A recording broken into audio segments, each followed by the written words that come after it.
Fundamentals of climate change. Pen की size छोटी है, इसको बड़ा करो।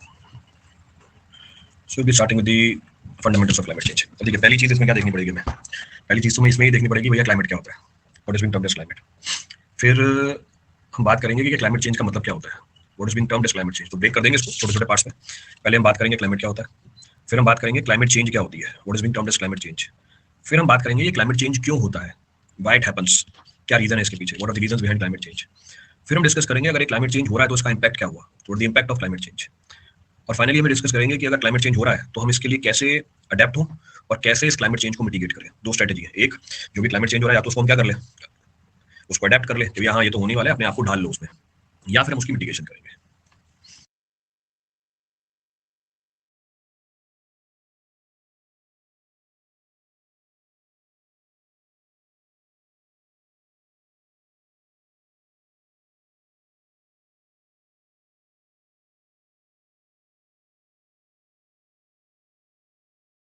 We'll start with the climate. पहला पॉइंट ऑफ डिस्कशन ये क्लाइमेट है क्या, होती क्या चीज है ये। So you can say climate refers to what, long term pattern.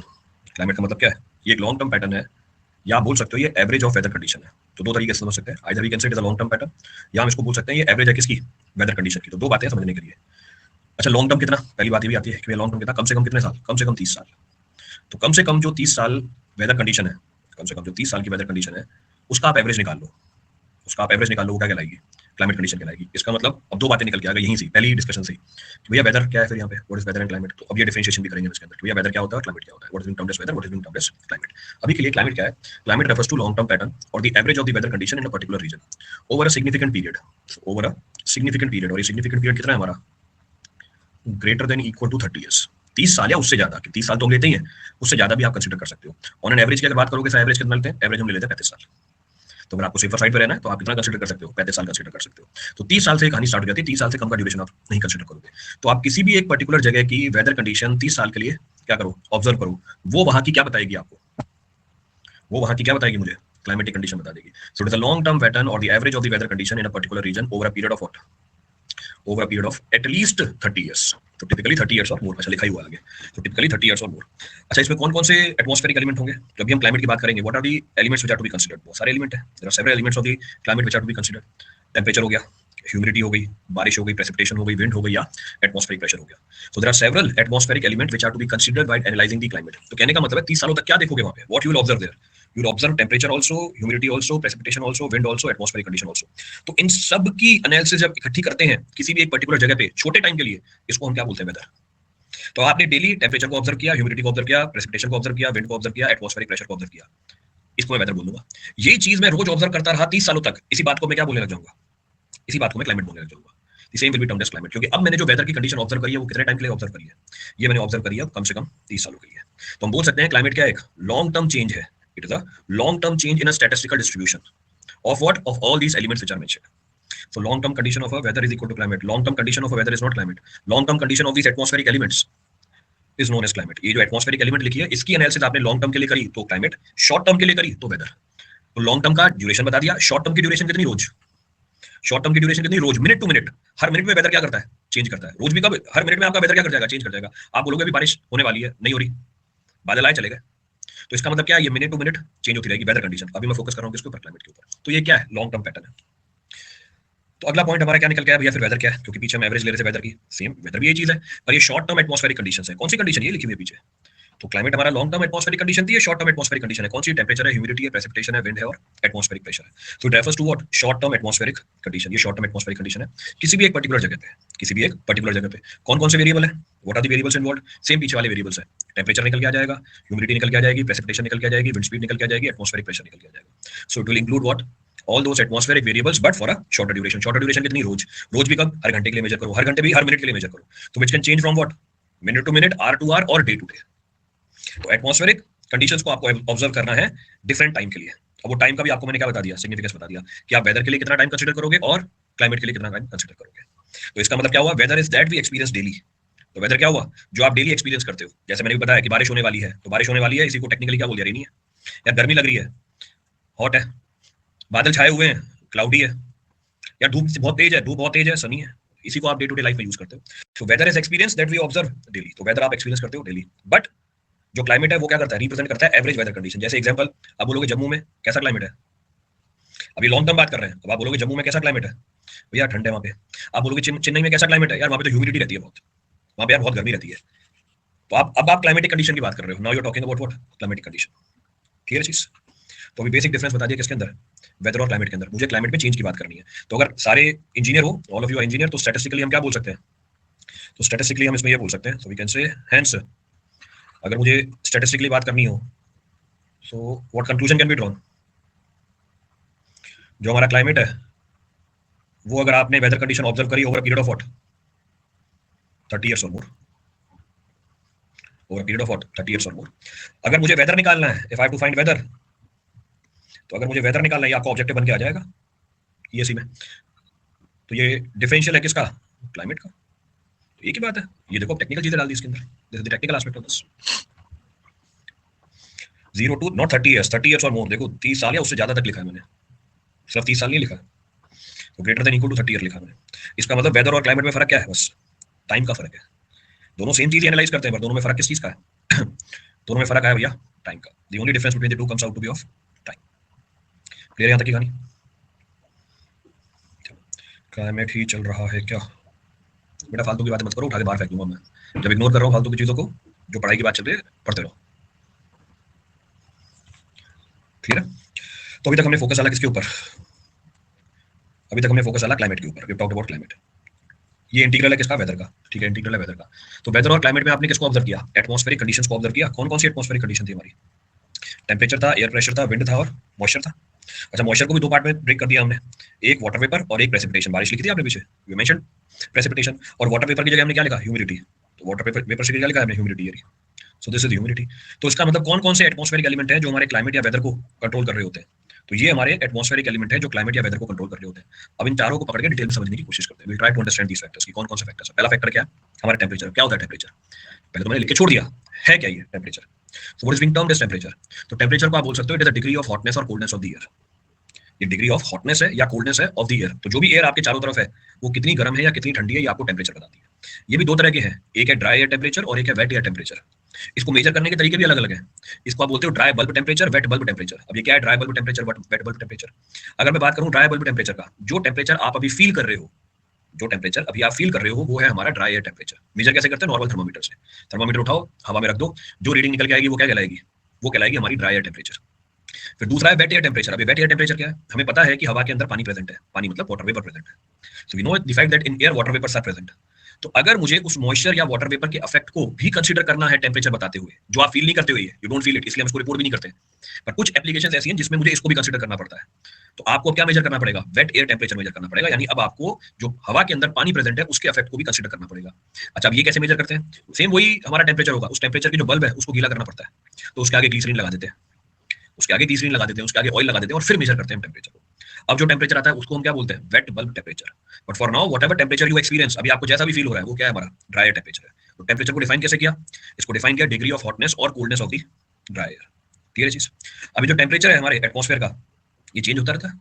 कब चेंज होता रहता है भैया, हर टाइम पे चेंज होगा, दिन और रात में चेंज हो जाएगा।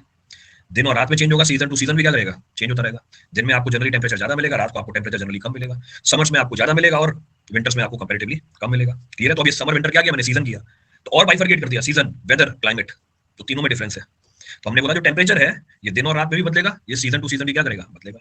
तो भैया ये जो टेम्परेचर है जिसके बारे में हम डिस्कस कर रहे हैं, डिपेंडेंट किसके ऊपर है, कि डिपेंड्स अपॉन व्हाट, कि डिपेंड कर जाता है जो भी इनकमिंग सोलर एनर्जी है उसके ऊपर। अब सारी टेक्निकल बातें कुछ भी उठा के सवाल पूछेगा उसके ऊपर। ये जो टेम्परेचर है जिसको आप फील कर रहे हो, ये डिपेंडेंट किसके ऊपर है, ये है डिपेंडेंट इनकमिंग सोलर एनर्जी के ऊपर। तो incoming solar energy is technically termed as insolation. तो टेक्निकल नाम बताया इसका, जो हमारी इनकमिंग सोलर एनर्जी होती है उसको हम टेक्निकली क्या बोल देते हैं, इंसोलेशन बोल देते हैं। तो जितनी ज्यादा इंसोलेशन होगी उतना ज्यादा क्या मिलेगा आपको, जितनी ज्यादा इंसोलेशन होगी उतना ज्यादा क्या मिलेगा, टेम्परेचर मिलेगा। More is insolation, more is incoming solar energy, more will be the temperature. अच्छा, ये जो इंसोलेशन है ज्यादा कहां होगी, इक्वेटर पे होगी या हमारे पोल्स पे होगी। जो सोलर एनर्जी हम रिसीव कर रहे हैं ये इक्वेटर पे ज्यादा होगी, पोल्स पे कम होगी, क्योंकि इक्वेटर सन के ज्यादा पास है, पोल दूर हो गया। क्लियर चीज। इसलिए आपको टेम्परेचर ज्यादा कहां मिलता है, इक्वेटर पे मिलता है, कम कहां मिलता है, पोल्स पे मिलता है। क्लियर। तो बात समझ में आ रही है। अब देखो एक चीज के इतने डिटेल में चले गए कि क्लाइमेट और वेदर डिपेंड कर जाता है भैया एनवायरमेंटल फैक्टर्स के ऊपर। पहला एनवायरमेंटल फैक्टर टेम्परेचर। अभी टेम्परेचर किसके ऊपर डिपेंड कर जाता है, कितनी सोलर एनर्जी रिसीव कर रहा है अर्थ सरफेस, जिसको हमने टेक्निकली नाम क्या दिया, इंसोलेशन का। दूसरा ये टेम्परेचर डिपेंड कर जाता है भैया जहां पर आप बैठे हो, जहां पर आप बैठे हो उसके आसपास कैसे मटीरियल है, उसके आसपास कैसे मटीरियल है, कहने का मतलब है अगर कोई ऐसा मटीरियल है जो ज्यादा हीट एब्जॉर्ब कर लेता है, अगर कोई ऐसा मटीरियल है जो ज्यादा हीट एब्जॉर्ब कर लेता है आपको टेम्परेचर ज्यादा मिलेगा। अगर कोई ऐसा मटीरियल है जो ज्यादा हीट एब्जॉर्ब नहीं करता आपको टेम्परेचर कम मिलेगा। और किसी भी मटीरियल की हीट एब्जॉर्प्शन कैपेसिटी को हम बोलते हैं स्पेसिफिक हीट। ये आप कर रहे होगे अभी थर्मोडायनेमिक्स के अंदर भी। तो किसी भी मटीरियल की हीट एब्जॉर्प्शन कैपेसिटी को हम टेक्निकली बोलते हैं स्पेसिफिक हीट। तो स्पेसिफिक हीट का मतलब ये है कि अगर 1 ग्राम का सब्सटेंस है, मुझे इसका टेम्परेचर 1 डिग्री सेल्सियस बढ़ाना है, तो मुझे कितनी हीट सप्लाई करनी पड़ेगी। अब सिंप्लीफाई करके दे दिया, अगर 1 ग्राम का सब्सटेंस है, मुझे इसका 1 डिग्री सेल्सियस टेम्परेचर बढ़ाना है, तो मुझे कितनी हीट सप्लाई करनी पड़ेगी। लेट्स सपोज 80 वैल्यू आई, तो 1 ग्राम सब्सटेंस का 1 डिग्री सेल्सियस टेम्परेचर बढ़ाने के लिए कितनी हीट की रिक्वायरमेंट है, 80 कैलोरी हीट की रिक्वायरमेंट। तो 80 कैलोरी हीट खा जाएगा। क्लियर है चीज। तो अब हम बात करते हैं इसके एप्लीकेशन की। इसके एप्लीकेशन की शहर, शहर में आपको मिलेगा कंक्रीट, गांव में आपको मिलेगा पेड़ और मिट्टी। कंक्रीट की स्पेसिफिक हीट ज्यादा होती है, ज्यादा हीट खा जाएगा। ज्यादा हीट खा जाएगा इसका मतलब क्या हुआ, इससे ज्यादा हीट एब्जॉर्ब कर ली भैया, आपको शहरों में टेम्परेचर ज्यादा मिलेगा, आपको गांव के अंदर टेम्परेचर क्या मिलेगा, कम है। वो मिट्टी एब्जॉर्ब ही नहीं करती हीट को, सेम पेड़ों का भी यही है। तो कंक्रीट एब्जॉर्ब नहीं करने का मतलब क्या है, स्पेसिफिक हीट कम है उसकी, कंक्रीट की स्पेसिफिक हीट क्या है, ज्यादा है। तो अगर आप थर्मोग्राफ देखोगे शहर और गांव का, आपको दिखेगा कि जो शहर है उसमें टेम्परेचर बहुत ज्यादा है in comparison to the villages. एक पिक्चर शेयर कर देना, एक पिक्चर शेयर कर देना शहर की और गांव की, मिल जाएगी आपको। थर्मोग्राफ बोलते हैं इसे, जो आपको टेम्परेचर बताता है। तो शहरों का टेम्परेचर बहुत ज्यादा है इन कंपैरिजन टू गांव। क्लियर है चीज।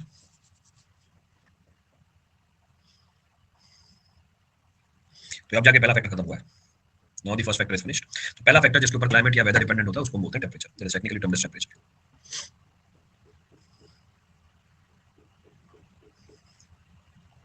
थर्मोग्राफ भेज दो, फिर आगे बढ़ते हैं, फटाफट दूसरा फैक्टर उठाते हैं।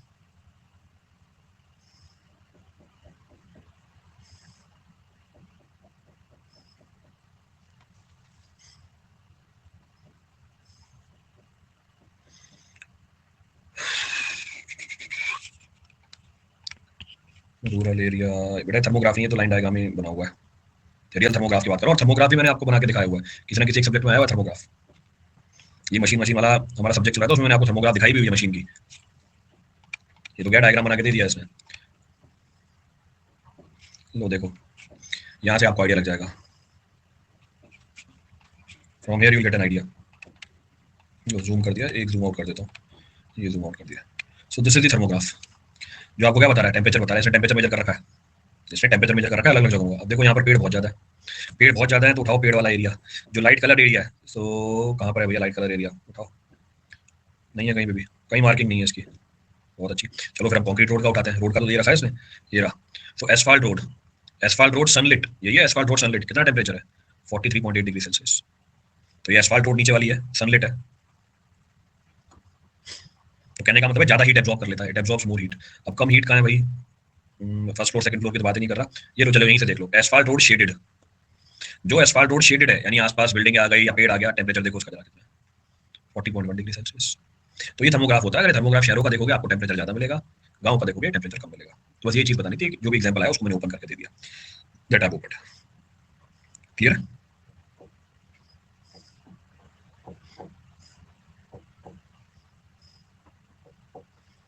और कोई भेज रहेगा तो डिवाइस भेजिए आपने। This is the device that you have sent. Water mark जिसके लगा हो वो वाला मत भेजा करो भाई, कोई भी पिक्चर जिसमें वाटर मार्क लगी हो उसमें।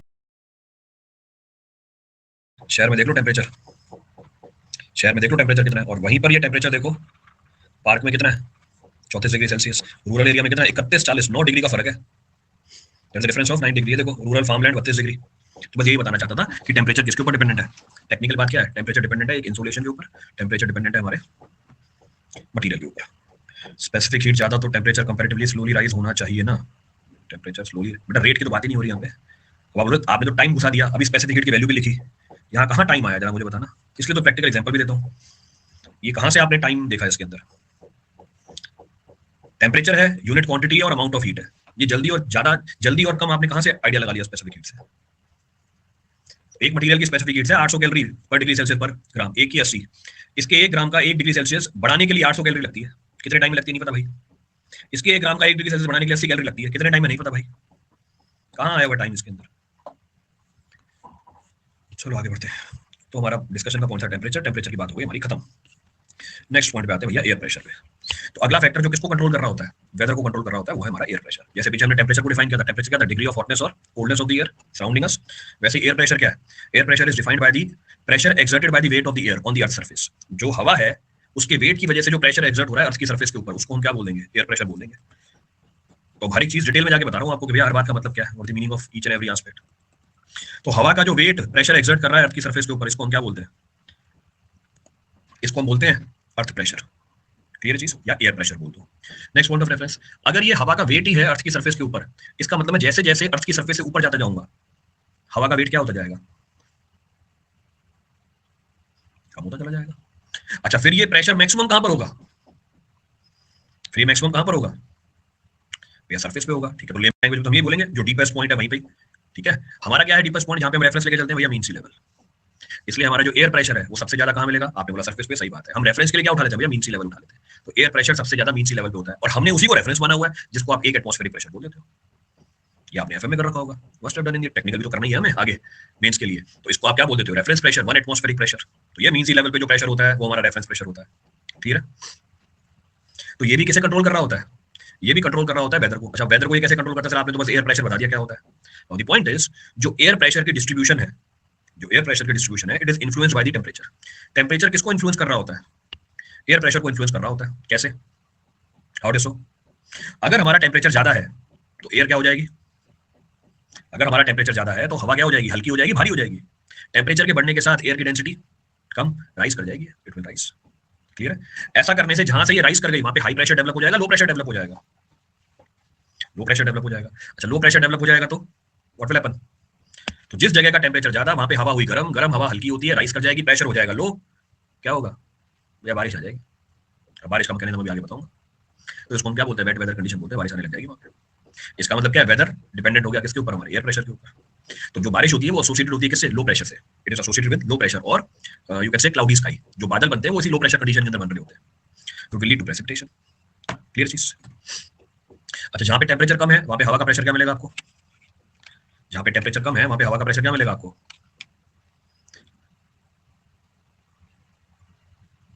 हवा का प्रेशर क्या मिलेगा ज्यादा।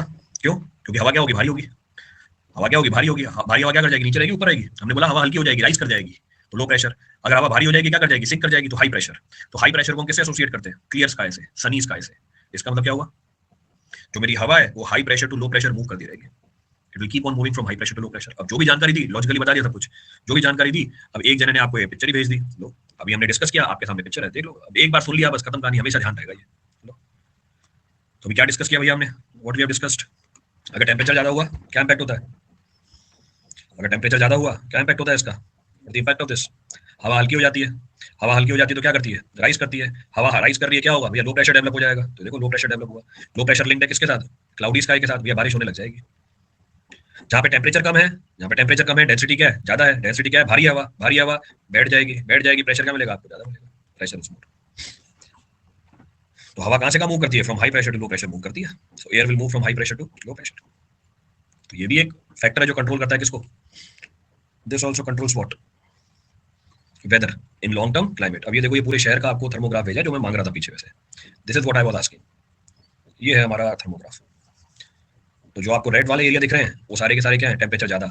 जो आपको हरे वाले एरिया दिख रहे हैं वहां पे टेंपरेचर कम है। किसका है भैया, ये दिल्ली का दे रखा है ना, किसका है ये देखो, day time land surface temperature in Delhi. तो जहां जहां पे आपको हरा रीजन दिख रहा है, इसका मतलब वहां पे प्लांटेशन है। बाकी सब जगह क्या बिल्डिंग है, दिख रही है जो भी आपको दिखा भी रखा है, कहां कहां पे स्ट्रक्चर है। ये जो ब्लैक कलर के जोन से सारे स्ट्रक्चर ये है। तो जहां जहां बसावट है वहां पे आपको टेंपरेचर ज्यादा मिल रहा है, टेंपरेचर इज मोर। और जहां बसावट कम है, देखो ये बसावट बहुत कम है, यहाँ पे आपको मिलेगा कम टेंपरेचर, क्योंकि इस मटेरियल की स्पेसिफिक हीट कम है। क्लियर है। अभी दूसरा फैक्टर हो गया हमारा एयर प्रेशर। अब आते हैं हम तीसरे फैक्टर पे, एग्जिट किया। अब आ जाते हैं हम किसके ऊपर, विंड के ऊपर। तीसरा फैक्टर जो वेदर या क्लाइमेट को कंट्रोल कर रहा होता है, इसको बोलते हैं विंड। अभी पीछे एयर प्रेशर से विंड समझ में आ गई। The movement of the air from high pressure to low pressure is known as what, wind. जब हवा मूव करती है हाई प्रेशर से लो प्रेशर, उसी को तो हम क्या बोलते हैं भैया, विंड बोलते हैं। क्लियर चीज।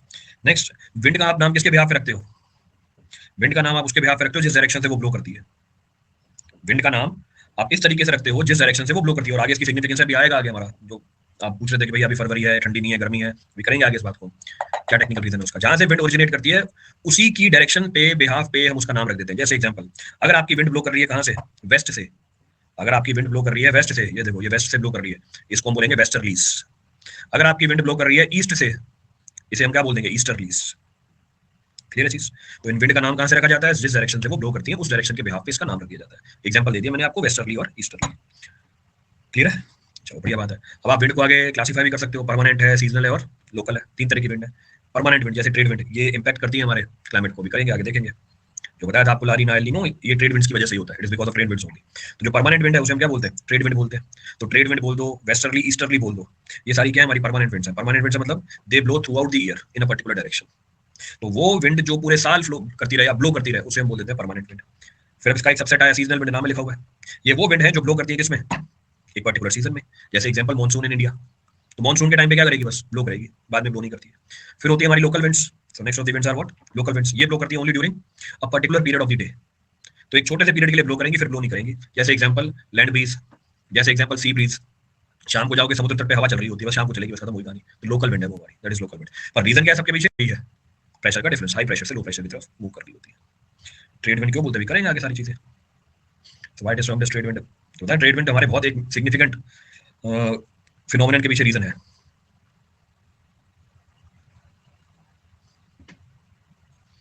ठंडी ठंडी हवा चलती है। वैसे तो आप नाम से बता सकते हो इसको ट्रेड विंड क्यों बोलते हैं, हर चीज नाम से बताइए।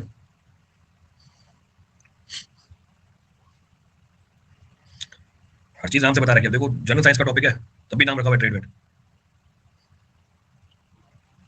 ट्रेड करती है, हाँ बिल्कुल। तो नाम से निकाल सकते हैं, वैसे भी मत निकाल लेना, थोड़ा दिमाग तो चलाना पड़ेगा।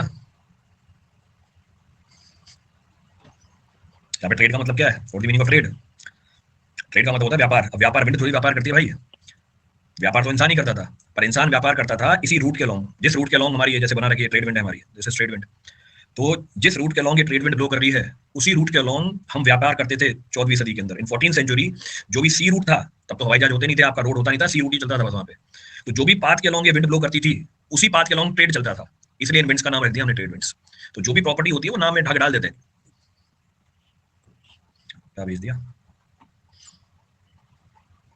अरे भाई तुम्हें अभी तो बताया है कि भैया जहाँ पे वाटर मार्क लगाओ मत भेजा करो फोटो, ब्लॉक कर देंगे आईडी तुम्हारी है। इसी विंड की हेल्प से ट्रैवल करते थे उस डायरेक्शन में, इसी विंड की मदद से ट्रैवल नहीं करते थे, इस विंड के पाथ के लॉन्ग ट्रैवल करते थे।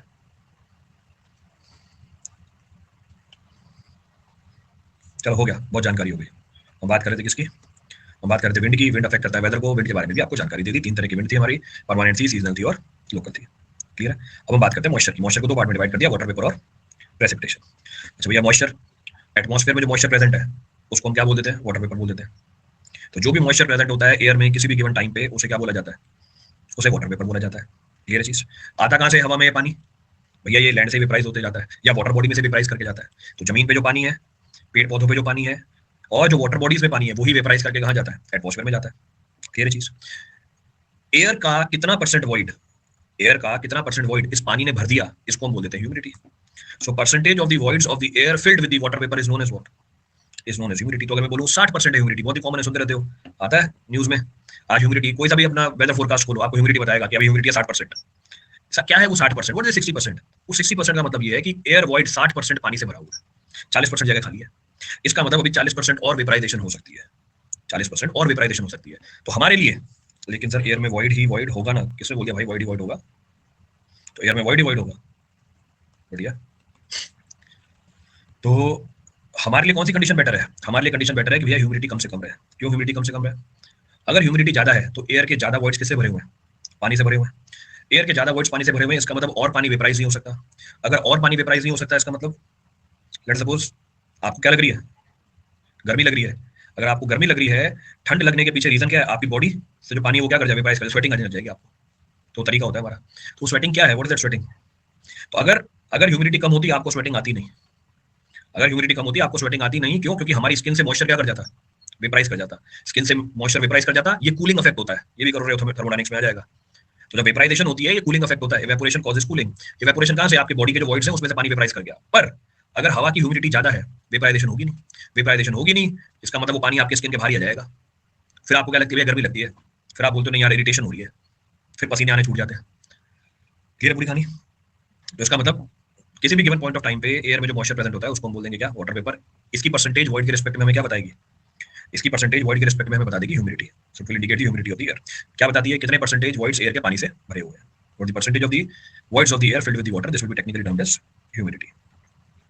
क्लियर चीज? चलें आगे।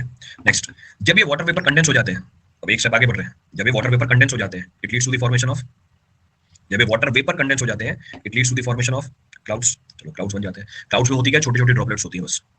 वाटर वेपर कंडेंस हुआ, दोबारा पानी में बन गया, तो पानी की छोटी छोटी ड्रॉपलेट है। जब पानी की छोटी छोटी ड्रॉपलेट, जैसे आप क्लाउड बोल रहे हो, जुड़ जाती हैं, एक बड़ी ड्रॉपलेट बनती है, वो बड़ी ड्रॉपलेट पृथ्वी पे आती है, जिसको आप बारिश बोलते हो, that is termed as precipitation. तो इसका मतलब है तो मॉइस्चर ही, वो मॉइस्चर किसके फॉर्म में था, ये देखो आपको हमेशा बताएगा, जानकारी दे रहा है। देखो जो जो चीजों की हमने डिस्कशन करी वो सारी जानकारी दे रहा है आपको। तो ह्यूमिडिटी बता रहा है, it is indicating the humidity, it is indicating the wind speed, तो स्पीड भी बता रहा है, डायरेक्शन भी बता रहा है। वेस्ट डायरेक्शन में ब्लो कर रही है 20 किलोमीटर पर आवर, आपको और क्या बता रहा है, टेम्परेचर बता रहा है, और क्या बता रहा है, प्रेशर बता रहा है। ये सब मिलकर क्या बनाते हैं, ये सब मिलकर वेदर बनाते हैं। अच्छा देखो लिखा ही हुआ है करंट वेदर, इसमें करंट क्लाइमेट क्यों नहीं बोला, अब ये बोला था ये सब मिलकर क्या बताते हैं, वेदर, वो देखो ऊपर ही डाला हुआ है उसने। तो 5:53 का वेदर है ये, हो सकता है 5:54 पे वेदर चेंज हो जाए, तो ये मिनट टू मिनट क्या करता रहता है, चेंज होता रहता है, ये सारी वैल्यूज चेंज हो जाएंगी अगले मिनट में, all these values will change. तो एक एग्जांपल दे दिया उसने उठा के भैया।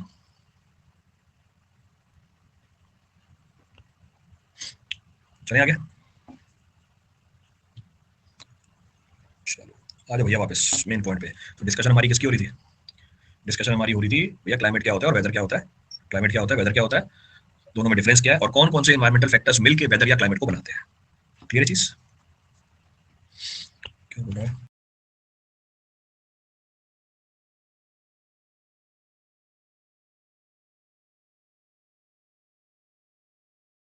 बता देगा आपको। ये देखो, तो इंक्रीज हो गई स्पीड 20 से लेकर 35 किलोमीटर पर आवर, तो उसको गस्ट बोल देता है। हर चीज जाननी है भाई इसको, थर्मो की क्लास नहीं है, मुझे क्या पता भाई थर्मो।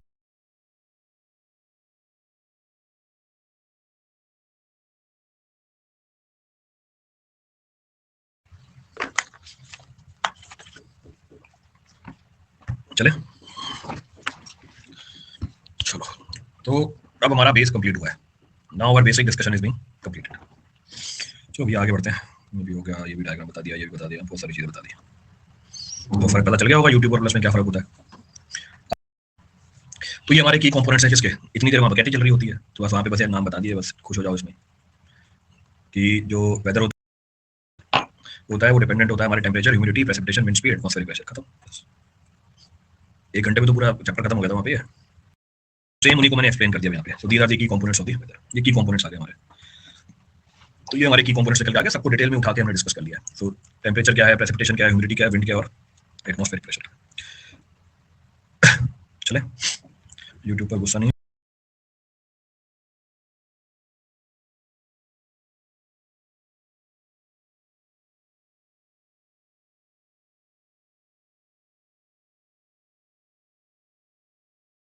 गया। चलो आगे बढ़ते हैं। Next of the point of reference, next of the point of reference is, next of the point of reference है कौन कौन से फैक्टर इन्फ्लुएंस करते हैं हमारे क्लाइमेट को, कौन कौन से फैक्टर इन्फ्लुएंस करते हैं हमारे क्लाइमेट को, उनकी बात करते हैं। वैसे पीछे डिस्कस कर लिया था, still will go about this. तो पहला फैक्टर जो इन्फ्लुएंस करता है क्लाइमेट को वो है लैटिट्यूड। अभी पीछे डिस्कस किया था हमने, latitude, how latitude will affect the climatic condition, latitude कैसे अफेक्ट करेगा, टाइप्स ऑफ क्लाइमेट की कंपोनेंट्स, इसके बाद आ जाएंगे। So how the latitude will affect the climatic condition, अभी पीछे बताया भी था। अगर हम इक्वेटर के पास है, अगर हम इक्वेटर के पास है, क्लाइमेट कंपैरेटिवली क्या होगा, वार्म होगा। अगर हम पोल्स के पास है, क्लाइमेट कंपैरेटिवली कोल्ड होगा। क्लियर चीज? इसी को हमने किसके टर्म में रिपोर्ट किया था, टेम्परेचर के टर्म में रिपोर्ट कर दिया था, कि अगर हमारा लैटिट्यूड क्या है, कम है, हम इक्वेटर के पास आ जाएंगे, टेम्परेचर ज्यादा होगा। अगर हमारा लैटिट्यूड ज्यादा है, हम पोल्स के पास होंगे, टेम्परेचर कम हो जाएगा। तो फिर लैटिट्यूड क्या है, व्हाट इज लैटिट्यूड, तो भैया इसको भी समझ लो, कई लोगों को नहीं पता भैया लैटिट्यूड क्या होता है, तो उसको समझ लेते हैं। तो ये मैंने आपको अर्थ बना के दिखाई है, ये हमारा अर्थ है, दिस इज अवर इक्वेटर, ये हमारी इक्वेटर है। मुझे अर्थ के ऊपर इस पॉइंट का क्या निकालना है, लैटिट्यूड निकालना है, पॉइंट है A, I want to find the latitude of this point. तो फिर क्या करो, आप अर्थ के सेंटर से एक लाइन बनाओ, कहां तक, अर्थ की सरफेस तक, उस पॉइंट पे जहां पर आपको लैटिट्यूड निकालना है, जहां पे आपको लैटिट्यूड निकालना है, बनी अर्थ के सेंटर से एक लाइन चलाई उस पॉइंट तक जिसका आपको लैटिट्यूड निकालना है। इस लाइन ने जो एंगल बनाया हॉरिजॉन्टल के साथ, वो कहलाता है लैटिट्यूड। इस लाइन ने जो एंगल बनाया हॉरिजॉन्टल के साथ उसको हम बोलते हैं लैटिट्यूड। तो अब जरा देखो, किसी जगह का अगर लैटिट्यूड कम है, किसी जगह का अगर लैटिट्यूड कम है, यानी वो पॉइंट कहाँ शिफ्ट होता जा रहा है, लैटिट्यूड अगर 0 हो जाए, ए शिफ्ट होते होते ए डैश पे आ जाएगा, इक्वेटर पे आ जाएगा, टेम्परेचर ज्यादा, क्लाइमेटिक कंडीशन कंपैरेटिवली वार्मर। अगर किसी जगह का लैटिट्यूड ज्यादा है, ए पॉइंट शिफ्ट होते होते ए डबल डैश पे चला जाएगा, पोल पे। तो वही पीछे हमने बात करी थी, इंसोलेशन क्या हो जाएगी, इंसोलेशन, अब टेक्निकली बात करें, इंसोलेशन कम हो जाएगी, insolation will be less. Clear. Next भैया एल्टीट्यूड, अभी हमने किसकी बात करी, लैटिट्यूड की, अब हम बात कर रहे हैं किसकी, एल्टीट्यूड की। भैया एल्टीट्यूड क्या होता है, व्हाट इज एल्टीट्यूड, भैया ये है हमारी हाइट। अब ये देखो हाइट भी बना के दिखा दी। अब अगर ये मेरा ए पॉइंट उठ के ए डैश पे चला जाए, बताओ, ए पॉइंट उठ के ए डैश पे चला जाए, टेम्परेचर क्या हो जाएगी, कम हो जाएगी। क्यों कम हो जाएगी, रीजन बताना जरा। एयर प्रेशर कम। अगर इक्वेटर सर्कल है तो ये horizontal line dia of equator है, ये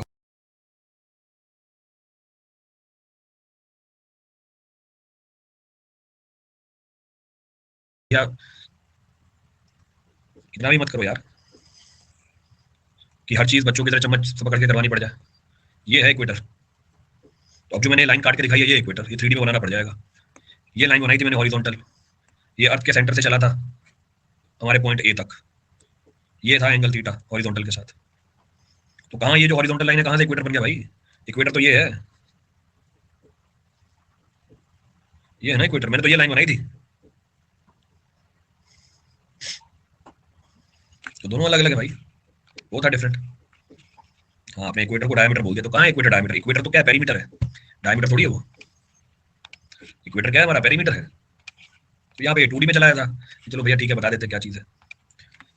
डाया कैसे होगा, एलिप्स है, जब तक ये नहीं बताया कि अर्थ की शेप क्या है, भैया डायमीटर ही है। तो एलिप्स के भी डायमीटर ही होते हैं, एक से ज्यादा डायमीटर नहीं हो सकते क्या भाई, एलिप्स के भी तो डायमीटर होते हैं, एक से ज्यादा डायमीटर हो सकते हैं, more than one diameter are there.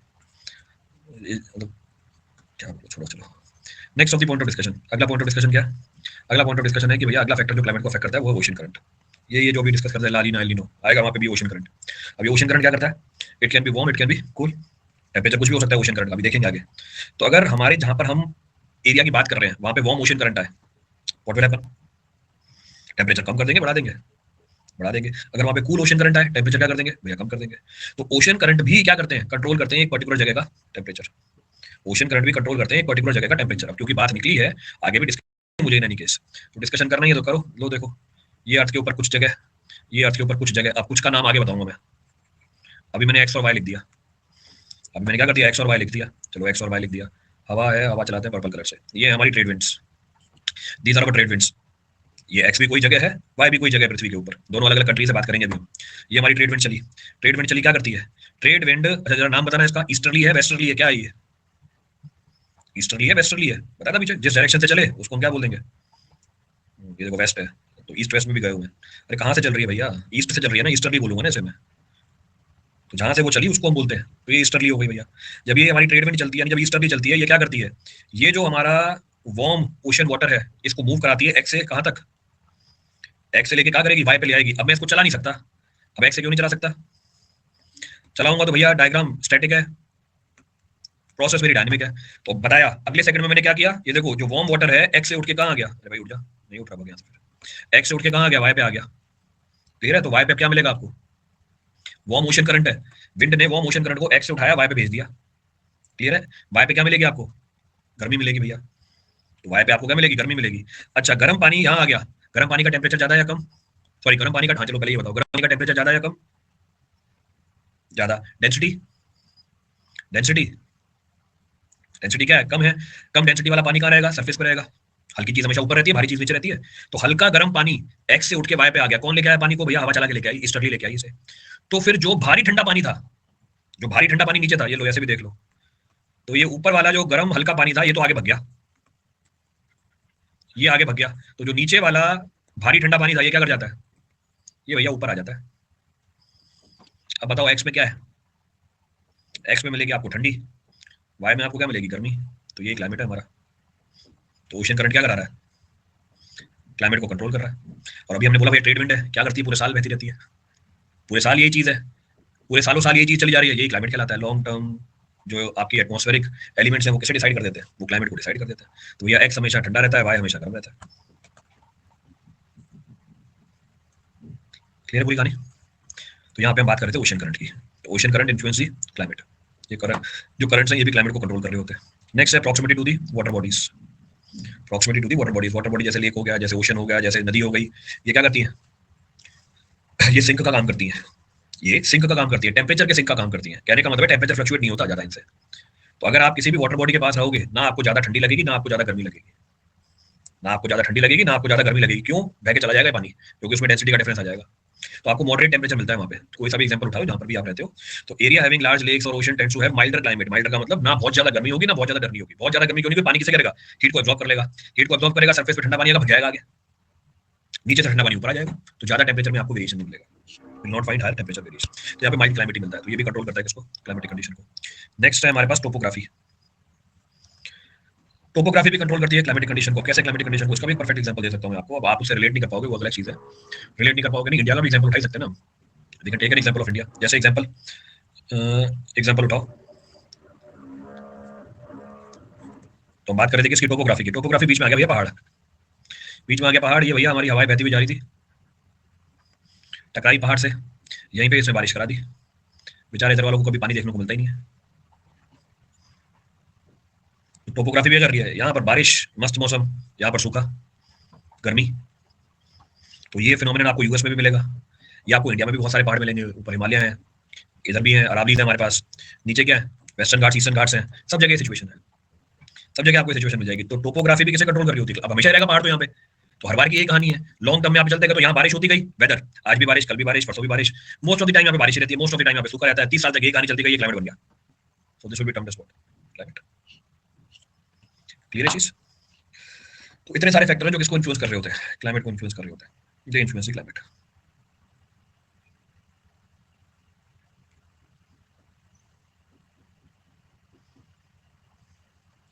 Note कर लो अगर नोट करना है तो भैया।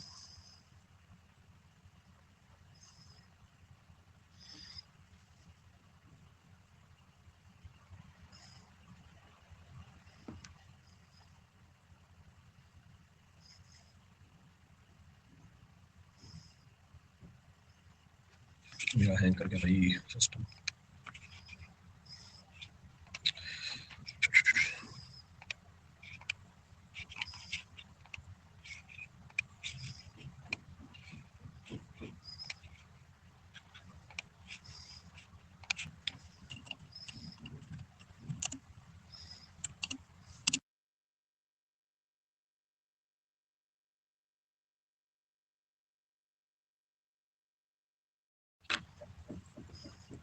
तो पीछे प्लान दिखाया था, यहाँ पे क्या दिखा दिया है?